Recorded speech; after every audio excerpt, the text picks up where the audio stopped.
pour le 25e anniversaire de l'Institut. Il nous en restera une après.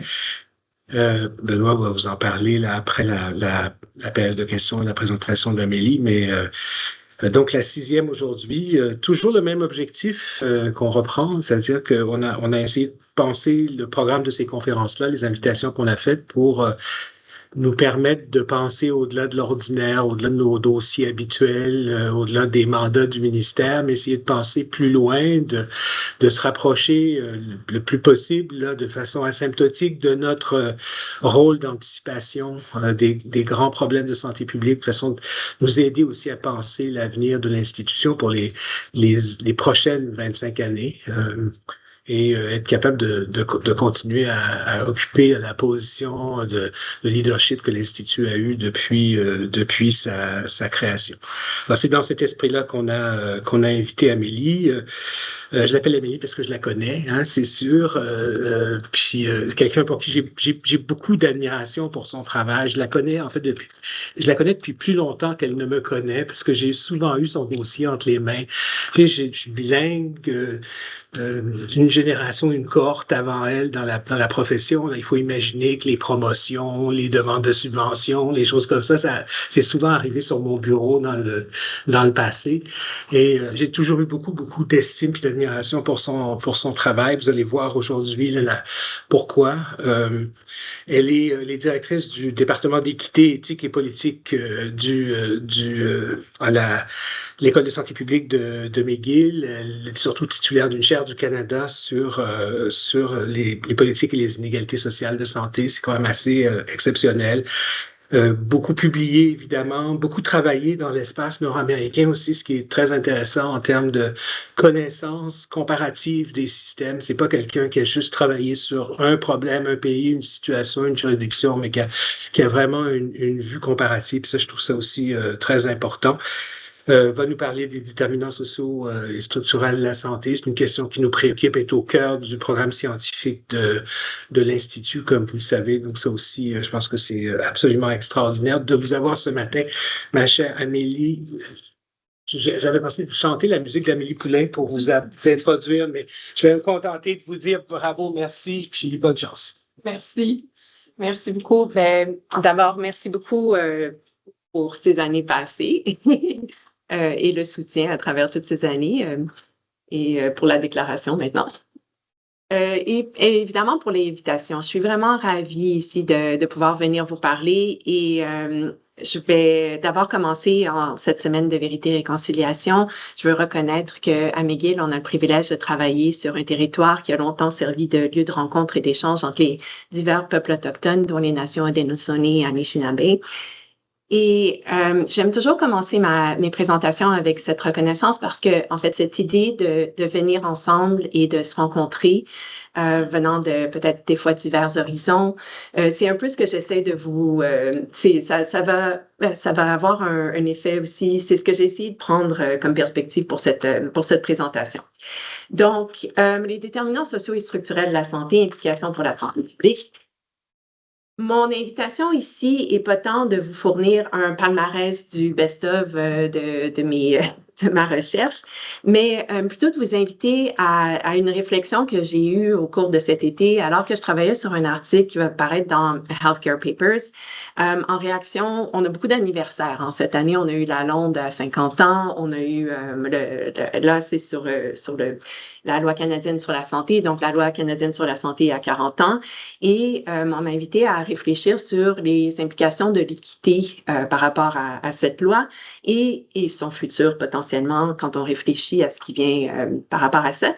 Mais oui, on est dans les services de santé, mais je vais vous proposer que c'est une réflexion qui s'applique évidemment aussi à la santé publique parce que moi, dans mon parcours de recherche, la santé publique, les services de santé, la sociologie se sont toujours entremêlés. Donc, ce que j'aimerais vous inviter aujourd'hui, mon invitation, c'est vous présenter un peu les assises de cet article et de vous inviter donc à un parcours qui va peut-être être un petit peu chaotique par moment. Certainement qui va vous demander, surtout vous ici en personne, parce que je n'ai pas le privilège de voir ceux qui sont en ligne. Merci beaucoup de nous rejoindre en ligne. J'ai bien hâte d'attendre vos questions. Mais donc, de vous inviter à avoir un peu à revisiter peut-être des articles que vous connaissez déjà. Je m'excuse, je gère ici beaucoup d'électronique. On va voir. Voilà. Donc, j'espère un peu pour bousculer certaines perspectives que vous avez peut-être déjà acquises, reprendre des concepts, moi, qui m'ont beaucoup alimenté à travers mes années de recherche et un peu réfléchir à ce à quoi on fait face avec les déterminants sociaux de la santé. Je vais avoir soin de nous amener à bon port.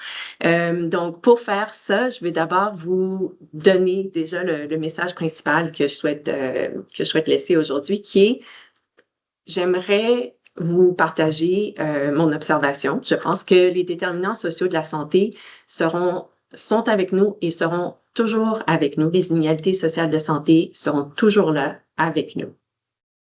Là, j'arrête. J'essaie de voir le regard. J'ai des regards un peu.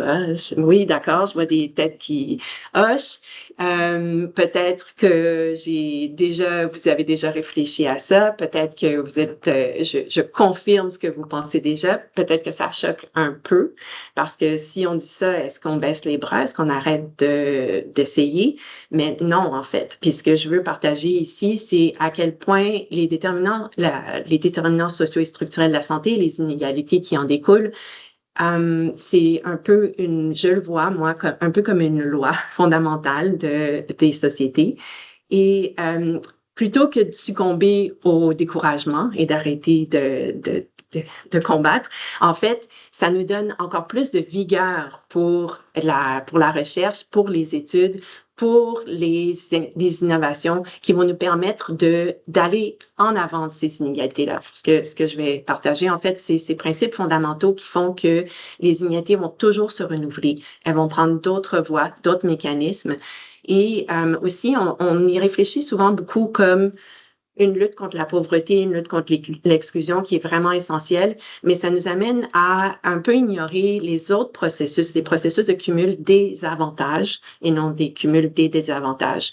Et ces deux processus-là se font en parallèle et l'inverse du cumul des avantages n'est pas le cumul des désavantages. Donc ça, c'est un peu les messages principaux que je veux vous laisser. Et maintenant, pour passer à travers ça, on va commencer par, je vous avance ici, s'entendre sur les assises. Donc, d'abord, les assises, ça ne devrait pas être trop confrontant comme dictat, comme statement. Les déterminants sociaux et structurels de la santé ont des effets causaux sur la santé. On est d'accord? Mais est-ce que vous avez vraiment réfléchi à pourquoi? On le dit, on le soutient. Peut-être que certains d'entre vous ne sont pas d'accord ou ne voient pas comment. Et donc, je vais vous amener par un petit détour ici pour réfléchir à, évidemment, on pense souvent au stress. Donc, ça, on va mettre ça de côté. On s'entend, les déterminants sociaux, les déterminants structurels de la santé ont un effet sur le stress. Il y a plusieurs processus biologiques qui sont impliqués là-dedans. C'est pas vers quoi je m'en vais. Je m'en vais plutôt vers des principes encore plus fondamentaux et à certains égards encore plus pernicieux parce que vraiment, pas nécessairement dans l'ordre du conscient des individus. Donc là, je vous présente un graphique et je vais vous inviter à essayer ici en salle, de réfléchir à ce qu'on voit. Alors, ici, on a un graphique de consommation d'eau à Edmonton, au Canada, les 27 et 28 février 2010. Les dates sont importantes ici. Déjà, peut-être que vous commencez à vous orienter. Les jours, pas tant, c'est un samedi et un dimanche. Le dimanche étant le 28 février. Donc là, on s'attarde à la ligne bleue, en fait. La ligne verte est une ligne normale de consommation d'eau. La ligne bleue est une ligne hautement anormale, comme vous voyez, avec des pics et des creux. Et là, j'aimerais qu'on réfléchisse un peu ensemble à ce que vous pensez voir. Qu'est-ce qui pourrait produire un tel mouvement de consommation d'eau? On peut commencer en se demandant qu'est-ce qui est un gros consommateur d'eau dans une maison? Les douches. Est-ce qu'on pense que les gens sont tous en train de prendre des douches, arrêter de prendre des douches? Non? Non? D'autres idées? La vaisselle, les toilettes. Surtout quand beaucoup de personnes le font en même temps. Là, on parle de comportements très, très, très, très intimes, très, très individuels, mais ça peut donner lieu à ce genre de mouvement-là. Donc là, si on a établi que c'est probablement les toilettes qui produisent ça, et ça, c'est pas des gens qui sont dans tout le même endroit ensemble, c'est des maisons individuelles, des résidences individuelles. Qu'est-ce qui pourrait donner lieu à un tel pattern? Là, maintenant, on va regarder un peu les dates. Les pauses à la télévision. Les pauses à la télévision et de quoi? Un Super Bowl. Super Bowl. Est-ce que vous pensez, je vais vous donner un autre indice. Il y a une périodicité à cet événement-là qu'on est en train de voir. 2010. Est-ce que j'ai entendu les Jeux? Les Jeux olympiques, oui. Et pas seulement n'importe quels Jeux olympiques. Est-ce qu'on se rappelle? Hockey Canada contre les États-Unis, la finale. Alors, qu'est-ce qu'on voit ici? Pourquoi je vous emmène vers le hockey? Un sport que je connais par ailleurs très, très peu. Parce que je vais vous proposer, donc là, oui, ce que vous voyez en effet, c'est un processus éminemment intime, biologique, qui est, ce sont des gens qui viennent ensemble sans savoir qu'ils sont ensemble, qui partagent une identité commune. Je vais vous proposer que ici, c'est un facteur identitaire qui, en fait, est clairement se représente en biologie. Donc là, on s'entend, il n'y a pas d'effet d'inégalité de santé ici, c'est pas ça dont je veux parler, mais je voulais vous illustrer quelque chose qui peut sembler aussi anodin que le fait d'être Canadien et de souhaiter regarder une partie de hockey à ce moment-là. Le fait que tout le monde s'arrête pour regarder la partie de hockey au point de causer des pics et des vallées de consommation d'eau comme ça, parce que aussi, puis il y a les autres facteurs, on peut descendre dans les autres facteurs sociaux. Qu'est-ce qu'on fait quand on regarde une partie? On boit de la bière, on mange des trucs salés. Donc, là, bon, il y a toute cette biologie-là.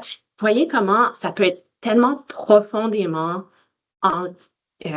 inscrit dans la nature humaine et dans les sociétés et peut se transmettre en santé. Maintenant, un contraste. Est-ce qu'on sait? Est-ce que quelqu'un peut me dire qu'est-ce qu'on voit ici?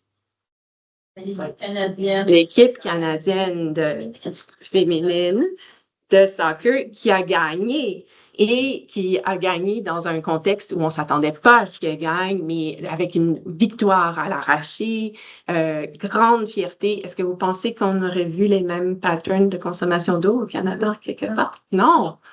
Pourquoi? Ce sont les femmes, les questions de genre, l'intersectionnalité, encore une fois, le social. On a deux sports, on a des équipes canadiennes qui gagnent, qui décrochent pour la première fois en soccer féminin, une première dans l'histoire. On a des facteurs ici qui sont profondément sociaux, qui se transforment en facteurs biologiques. Donc, déjà, on a acquis le stress, la question du stress, ça c'est acquis, mais vous voyez comment la question même de l'identité peut avoir des effets, des ramifications aussi profondes, alors que c'est pas un processus conscient. J'en suis pas mal certaine que les individus qui y participaient, c'était pas ce qui les amenait. Donc, comment? Puis là, c'est la question des mécanismes. D'abord, évidemment, santé publique ou en général, les connaissances. Si on sait qu'on peut éviter un risque ou si on sait comment acquérir une meilleure santé ou acquérir un avantage, ça va déjà nous donner un avantage. Et c'est certain qu'on part, encore une fois, un autre anniversaire, on part de loin, presque anniversaire, mais c'est que j'étais dans le mode de la londe de 50 ans. on peut réfléchir ici au fait que ça fait longtemps qu'on travaille sur la question de la promotion de la santé, sur les questions de l'acquisition des connaissances. Ici, j'ai la Charte d'Ottawa pour la promotion de la santé, un petit extrait en offrant des informations, en assurant l'éducation pour la santé et en perfectionnant les aptitudes indispensables à la vie. Les gens pourront exercer un plus grand contrôle. On s'entend, c'est un peu. On ne parle pas des déterminants structurels ici. Il n'y a pas autant de reconnaissance de la structuration de l'expérience, des contraintes de choix, mais c'est ce qui nous amène, c'est ce qui nous porte encore aujourd'hui dans nos approches. Mais j'aimerais aussi proposer que si c'est une approche nécessaire, ce n'est pas une approche suffisante. Donc, de s'arrêter, on sait qu'on ne s'arrête pas qu'à ça, mais parfois, c'est peut-être une tentation de commencer et de vraiment pousser dans cette direction-là et d'adopter surtout une perspective de connaissance scientifique.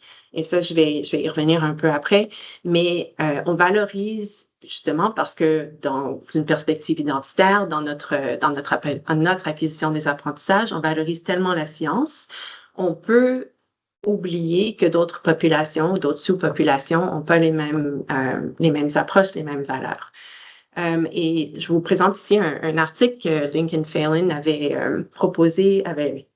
présenté il y a plusieurs années, où on parle d'un des succès les plus avérés de la santé publique, soit la lutte au tabac.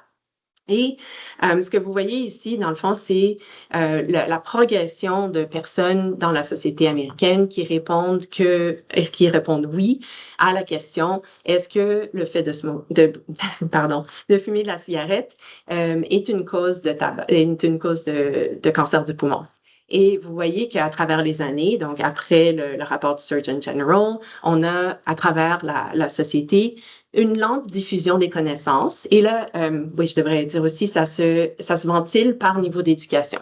Donc, au début, il y a peu de personnes, 40 à 46% de personnes qui répondent oui à cette question. Et il n'y a pas vraiment de différence. Donc, vous voyez ça à gauche du graphique, pas vraiment de différence par le niveau d'éducation.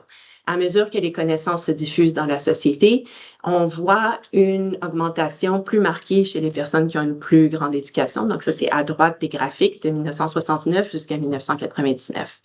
Mais rendu en 1990-1999, le gradient entre les plus faiblement éduqués et ceux plus éduqués, c'est vraiment amenuisé. On est maintenant à 10 points de pourcentage. Probablement que si on traçait ça jusqu'à maintenant, ce serait encore plus amenuisé.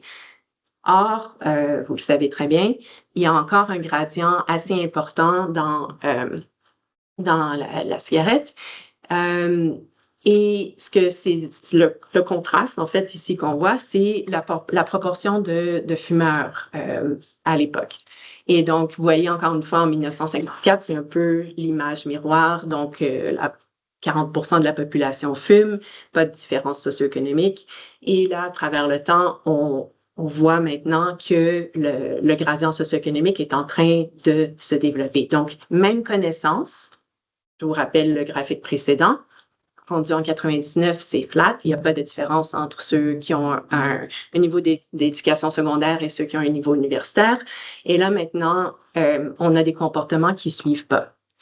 Et évidemment, on s'est beaucoup questionné en santé publique.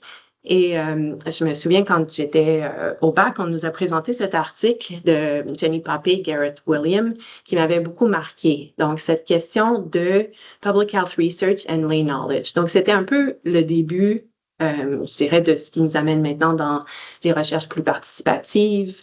La question même des savoirs autochtones, par exemple, est maintenant plus acquise. Donc, ces débuts-là de dire, dans le fond, ce n'est pas irrationnel. Il y a des rationalités qui font que les individus regardent ces connaissances-là, les connaissent, les reconnaissent et choisissent d'avoir d'autres comportements. Puis, par ailleurs, comme je disais, on voit ici de notre perspective de chercheurs, de personnes éduquées, on a peut-être parfois aussi un processus qui a été appelé par d'autres d'arrogance ontologique, c'est-à-dire qu'on valorise énormément la science, les savoirs scientifiques et les avancées scientifiques, ce qui nous amène à avoir de la difficulté à concevoir que ça ne puisse pas être une priorité. Donc, de toujours garder cette humilité-là, ontologique en tête, je pense, est un effet, est critique particulièrement maintenant, plus que jamais. Donc, ici, juste une présentation d'une étude, notamment, qui offrait, en lien avec les questions que Poppy Williams posait, donc qui offrait une explication des rationalités qui sont employées par les individus dans ces communautés, des communautés à faible revenu en Écosse, pour expliquer pourquoi ils fumaient, pourquoi ils choisissaient de fumer, même en faisant face à ce qu'ils savaient être des risques sévères pour leur santé. Et ici, je vais vous permettre un micro-détour. Je vous ai parlé de hockey, occupation double. S'il y a des personnes, ben oui, même les universitaires, des fois, on regarde ça quand on a une fille de 16 ans et quand on essaie de faire des connexions. Mais j'ai été fascinée parce que dans les, disons, 3 derniers jours, il y a des commentaires par rapport aux personnes qui sont dans l'occupation double. Ça, c'était pas dans mon texte, mais j'ai trouvé que c'était tellement important, tellement intéressant. Donc, des commentaires par rapport à certains candidats en disant, mais sais-tu qui fume? Oui, c'est-tu qu'elle fume? Puis là, oh, non, je savais pas ça. Puis la cigarette, parce qu'évidemment, il y a le vaping aussi. Et il y a toute une construction qui est en train de se faire maintenant. Et puis, évidemment, il y a énormément de montage. On ne voit jamais ces personnes-là fumer. Ils ne pourraient pas, c'est illégal. Mais je me disais, c'est intéressant de voir ce qui est en train de se construire aussi socialement parmi la population, puis jusqu'à quel point les monteurs de OD ou les producteurs de OD sont en train de faire ça volontairement. En tout cas, il y a peut-être quelque chose là.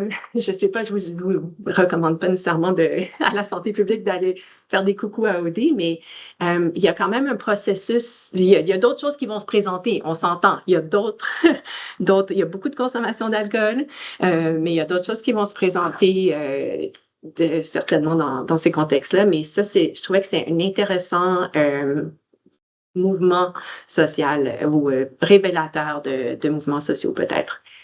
Donc, on a parlé des connaissances. Encore une fois, nécessaires, pas suffisantes. Il faut aussi réfléchir aux avantages sociaux et structurels. Et puis là, c'est là où le gros du travail se présente. Et je vous amène un petit peu dans j'ai fait beaucoup de recherches sur les systèmes de santé et cet article de Julian Tudor-Hart m'a toujours frappé comme étant tellement pertinent malheureusement, encore aujourd'hui. Donc, publié en 1971 dans une réflexion sur le NHS, le National Health Service au UK. Cette longue réflexion qui a commencé avec le Black Report en disant, mais voilà, on a établi ce système universel d'accès au système de santé, aux soins de santé pour éradiquer les inégalités de santé. Et voilà, on se retrouve avec le Black Report. On se retrouve, là, je fais en avant, en arrière, mais on se retrouve 40 ans plus tard avec encore des inégalités et même parfois une exacerbation des inégalités. Qu'est-ce qui a bien pu se passer? Et entre-temps, dans cette foulée, Julian Tudor-Hart avait écrit cette loi qui, je pense, vaut encore aujourd'hui et vaut dans d'autres services que les systèmes de santé. C'est pour ça que je vous l'apporte, que la disponibilité de bons soins médicaux tend à varier de manière inverse avec le besoin de ces soins dans la population desservie. En fait, ce qui était exprimé là, lui, s'attardait plutôt à des contextes où les marchés étaient plutôt privatisés. Mais je vous proposerais qu'on a des exemples concrets, même dans des systèmes qui sont universels et gratuits ou très peu chers. On prend les CPE, par exemple. Combien de temps ça a pris pour que les parents se rendent compte que les CPE institutionnels offraient une meilleure qualité de soins que d'autres types de services, même ceux privés.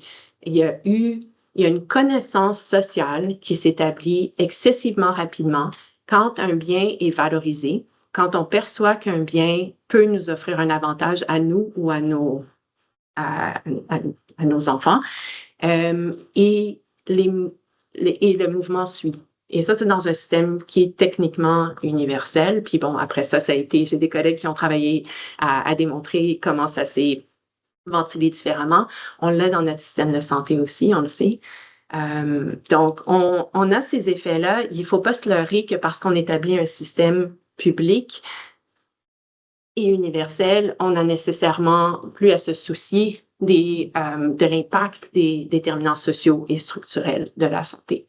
Et là, je vous présente aussi si vous n'avez pas lu Ed Young, j'imagine c'est difficile de ne pas avoir été exposé à ses écrits pendant la pandémie, mais c'est un gagnant du prix Pulitzer pour son journalisme durant la COVID-19. Je vous recommande, même si c'est pas trop triggering, de retourner le lire. C'est quelqu'un qui a une longue vue, une perspective vraiment riche de la société et de la santé. Et Ed avait dit les solutions à la pandémie circulent dans des directions opposées. Les technologies, les solutions médicales, technologiques ici, montent vers les penthouses de la société, tandis que les épidémies s'infiltrent dans ces fissures. Puis, ce que lui démontrait avec la COVID, en fait, ou ce qu'il illustrait avec la COVID, c'est un principe beaucoup plus fondamental. Et puis, je pense que je vais vous laisser aussi le dernier point. Une fois que les bienfaits ont été acquis, on passe à autre chose. Et puis ça, c'est un effet qui contribue à amplifier les inégalités parce qu'on vit des vies parfois parallèles dans nos réalités. Et du moment où on réussit à se défaire d'un problème, puis on le voit, c'est pas juste dans nos sociétés, mais globalement aussi, on vit à l'abri de certaines maladies infectieuses qui font rage encore ailleurs, pas juste la COVID. Et donc, ce que je voudrais aussi vous proposer comme écrit, qui est vraiment, c'est fondamental, c'était Lincoln Phelan encore, qui ont écrit Social Conditions as Fundamental Causes of Disease. Et le principe ici est assez simple, mais il fallait le dire, qui est que les conditions sociales, et à l'époque, il ne parlait pas encore structurelles, mais je dirais également structurelles, vont toujours persister. C'est ça qui m'amène à dire que les inégalités sociales vont toujours persister. Ce qui va changer, c'est les mécanismes à travers lesquels ils s'expriment. Et donc, c'est là où, comme je vous dis, c'est pas... J'essaye, en fait, de vous encourager à poursuivre le combat puis accélérer le combat parce qu'il faut, en fait, se donner encore plus un but d'essayer d'anticiper qu'est-ce que ça va être la prochaine condition sociale, le prochain mécanisme qui va s'exprimer, le prochain mécanisme d'avantage ou de désavantage qui peut être utilisé ou qui va s'emparer des gens. Et ici, je vais vous donner des exemples. Puis pourquoi est-ce que c'est encore plus important? Parce que les choses s'accélèrent, parce que les choses vont aller de plus en plus vite. La connaissance s'accélère, mais aussi les silos de connaissances s'amplifient. Et puis ça nous met dans des positions beaucoup plus risquées par rapport à l'amplification de ces inégalités-là. Donc ici, je vous présente, je vous ai parlé du Black Report, donc un rapport très important au Royaume-Uni qui soulignait la persistance des inégalités sociales à travers le temps au Royaume-Uni et qui en fait était sorti sous Thatcher et puis avait été mis au rencard et qui est revenu par après, qui a été republié et qui a donné lieu à une explosion de recherche sur les inégalités sociales, vraiment un âge d'or de recherche avec le rapport de l'OMS, notamment de Sir Michael Marmot.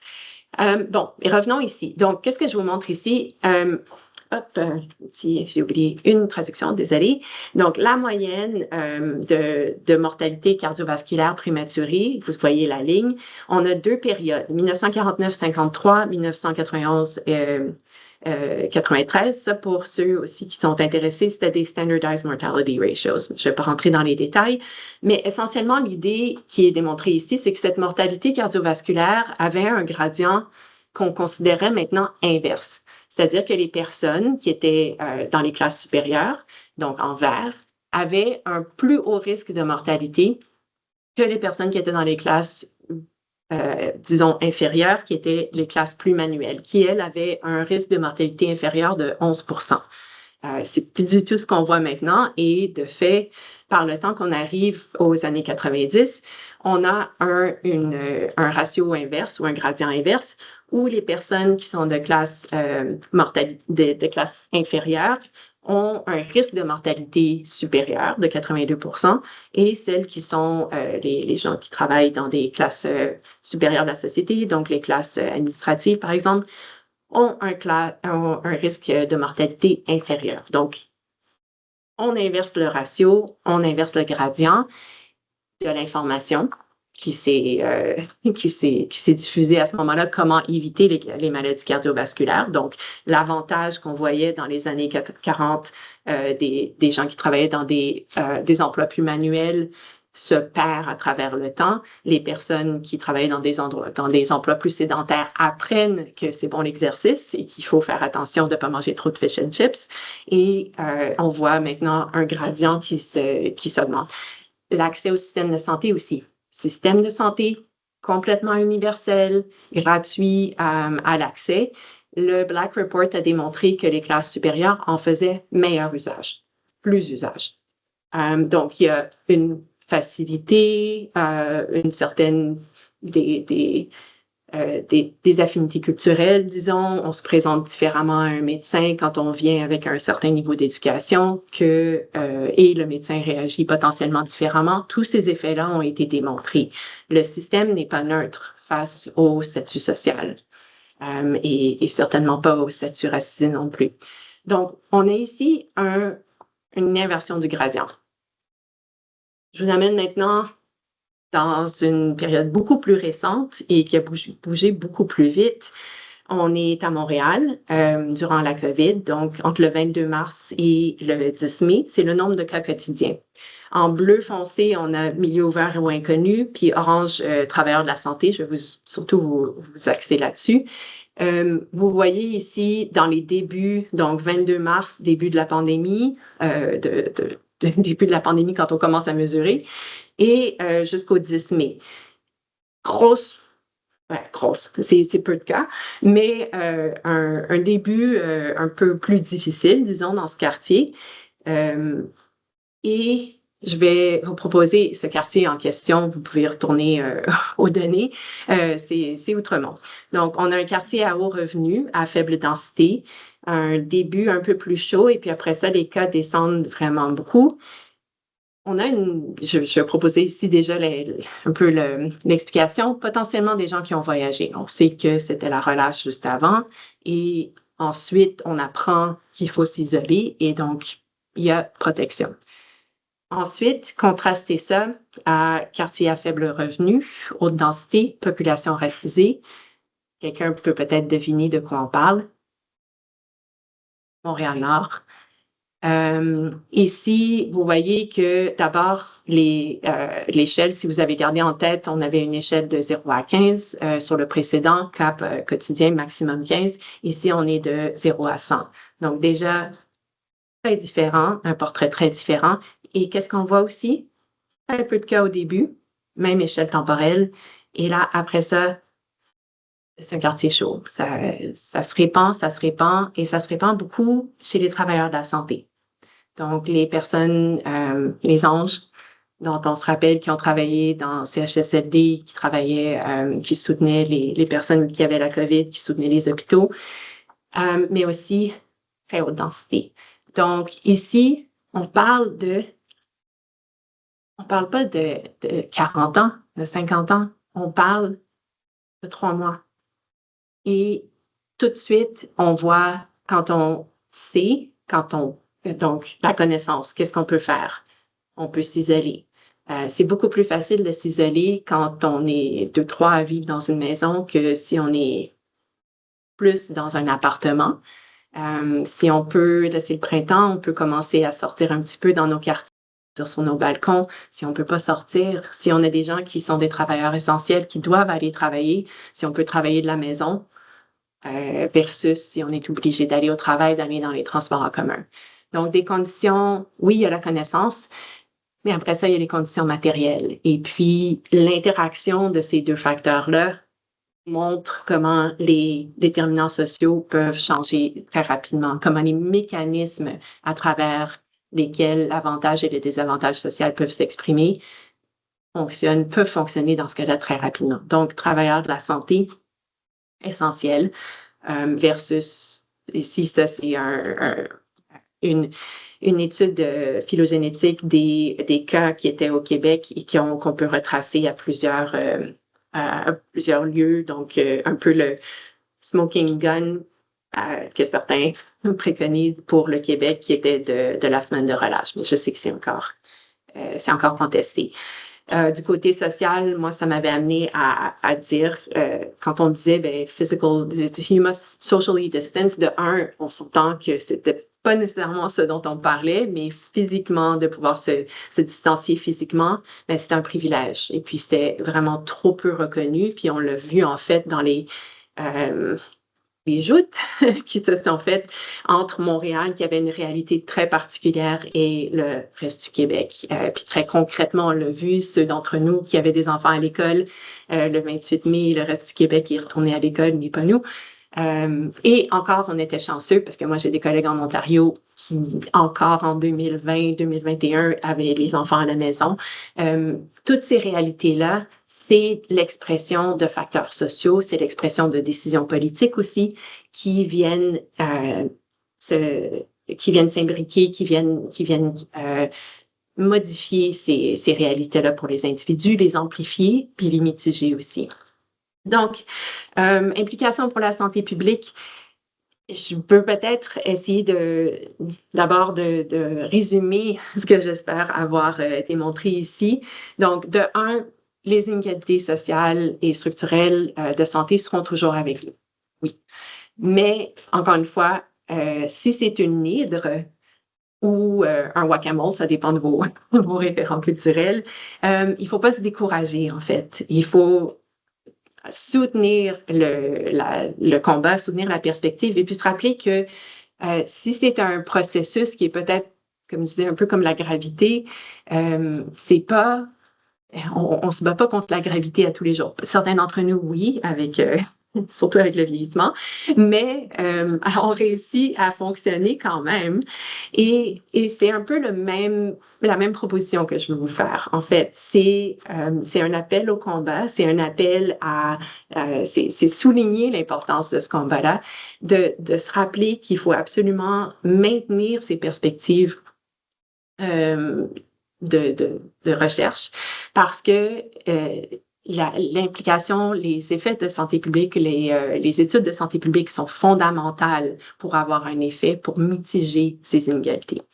Et ici, je vais prendre un des bons de la santé publique, probablement un des dictats que vous avez tous appris dans vos cours en santé publique, le Sir Jeffrey Rose, Sick Individuals and Sick Populations, donc la perspective populationnelle de santé publique, puis essayer de démontrer un peu comment parfois elle nous mène dans des cul-de-sac. Peut-être pas dans des cul-de-sac, mais leads us astray. Donc, encore une fois, un peu, je vous invite à la participation ici. Est-ce que vous savez quelle proportion des bébés nés ici au Canada avec le syndrome de Down ont des mères de moins de 35 ans? Donc, si on pense à tous les bébés nés avec le syndrome de Down, combien d'entre eux sont nés parmi des mères de moins de 35 ans? Puis si je vais demander à ceux qui sont en périnatalité de laisser les autres répondre avant. Non, c'est un chiffre. 80, 18, 80, 40, et c'est Irène qui gagne. Ben, le plus, si on est de Price is Right, parce que c'est 50%.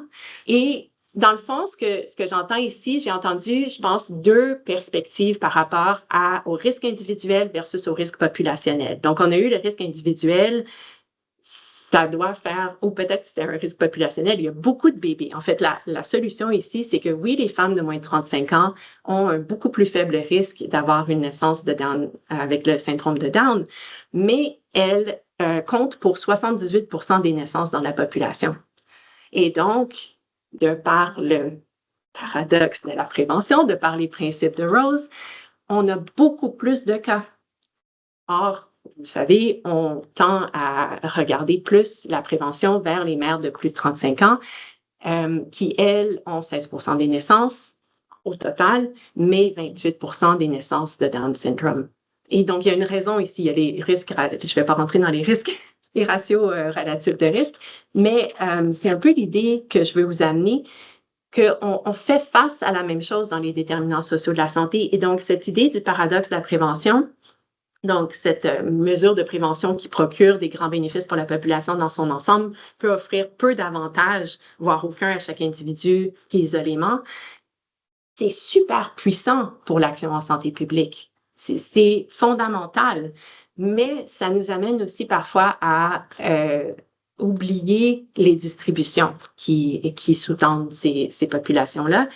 Et donc, quand on confronte l'approche populationnelle aux déterminants sociaux de la santé et structuraux de la santé, ici, que Kate Froelich et Louise Potvin ont fait de façon très éloquente dans cet article que je vous invite à lire ou à relire, cette idée de, parce que c'est encore tellement, oh, pardon, ça c'était mon timer, donc je suis un petit peu en avance. C'est ça. J'essaie toujours de mettre un peu d'avance pour finir à temps. Donc, le principe de l'approche classique a l'air un peu de ça. Risque avant l'intervention, on a une belle distribution, on a une intervention et on bouge toute la distribution de l'autre côté. Il y avait un peu cette perspective que Pat Martins nous donnait, on fait ça. On bouge la distribution. Succès. On a un effet moyen où on a baissé, dans le fond, l'effet de risque qu'on voyait dans la population. Mais ça, c'est tout Kate et Louise. Je n'attribue pas du tout cette brillante démonstration. Par contre, c'est ignorer qu'on fait également face à des sous-processus dans la population. Donc, on se rappelle là, HEART, le Inverse Care Law, la disponibilité des bons services est en relation inverse avec le besoin dans la population. Ça joue ici. Quand on a en fait une intervention, il y a plus de chances qu'on ait une concentration des inégalités qu'une belle distribution qui bouge d'un côté à l'autre. Donc, ce qu'on a en fait, c'est une distribution qui avait l'air de ça, puis qui s'aplatit. Et comme ça, on peut obtenir un effet moyen qui démontre un avantage dans ce cas-là. Mais ce qu'on a aussi, c'est potentiellement une concentration d'avantages, si cette direction-là, c'est mieux. Donc, ceux qui étaient déjà mieux, ils se retrouvent beaucoup mieux. Ceux qui avaient des difficultés, ils concentrent les risques parce que, rappelez-vous, Ed Young, une fois que c'est réglé, we move on, on passe à autre chose. Donc là, la priorité, l'urgence d'agir sur cette question pour les personnes plus affluentes, potentiellement aussi les décideurs, devient beaucoup moins évidente. Puis, bon, maintenant ici, juste une autre façon de regarder le graphique, mais donc dans le temps, on peut espérer qu'on s'attend, on sait que les personnes plus avantagées, si on est lucide, vont avoir déjà probablement adopté certains des comportements, des bénéfices, etc. Donc, elles se retrouvent déjà plus avantagées. On espère que les populations moins avantagées vont rejoindre, mais en fait, c'est probablement le pointillé qui est plus vrai, à moins qu'on adopte des politiques qui soient ciblées pour ces personnes ou ces populations. Donc, piste de solution, concrètement, dans les quelques minutes qui me restent. D'abord, et ça peut sembler banal, reconnaître l'existence des inégalités structurelles et systémiques. Je le dis parce que c'est important de répéter, il y a des inégalités structurelles, il y a du racisme systémique, même dans notre système universel de santé. Et donc, le reconnaître, l'avancer, le répéter, c'est essentiel. C'est essentiel pour établir la confiance avec des populations qui ont été historiquement malmenées par le système ou exclues par le système. Ensuite, distinguer les processus qui mènent à un cumul des avantages de ceux qui mènent à un cumul des désavantages. Comme je disais, l'un n'est pas l'inverse de l'autre. Et ça peut être des processus différents. Je prône pas du tout un nivellement, mais il faut se rappeler qu'on a tous des ressources limitées. Les sociétés ont des ressources limitées. Si on a un processus qui mène à un cumul des avantages, qui prend beaucoup de ressources, qui sape beaucoup de ressources, ça veut dire qu'il y a d'autres secteurs qui n'auront pas d'attention, pas autant d'attention, ou littéralement pas autant de ressources. Donc, il faut avoir une réflexion par rapport à ça aussi, tout en respectant la liberté individuelle et en considérant les choix individuels. Pour mieux comprendre, justement, pour s'assurer qu'on est en avant de ces inégalités, de ces mécanismes qui vont se perpétuer, inclure une diversité de voix dans la prise de décision, dans la recherche, dans la prise de décision, donc des communautés jusqu'aux décideurs, jusqu'aux universitaires, tout le monde, qu'on se parle ensemble. C'est vraiment important parce qu'on vient avec des approches différentes et des parfois qui peuvent se rejoindre, mais ouais, c'est ça, des incentives. J'essaie de trouver mes mots en français, désolée.